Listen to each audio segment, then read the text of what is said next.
அன்றங்கே ஒரு நாடு இருந்ததே, அந்நாட்டில் ஆறு இருந்ததே.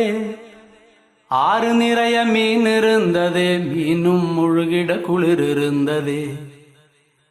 அன்னமிட வயல் இருந்ததே, வயல் முழுவதும் கதிர் இருந்ததே. கதிர் கொத்திட கிளி வந்ததே, கிளிகள் பாடும் பாட்டு இருந்ததே. அந்நாட்டில் நிழல் இருந்ததே, மண் வழியில் மரம் இருந்ததே. மரத்தடியில் பேசி சிரித்திட நண்பர் கூட்டம் 100 இருந்ததே.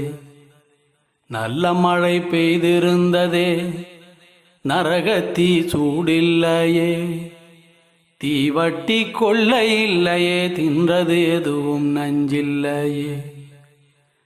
அன்றங்கே ஒரு நாடு இருந்ததே, அந்நாட்டில் ஆறு இருந்ததே.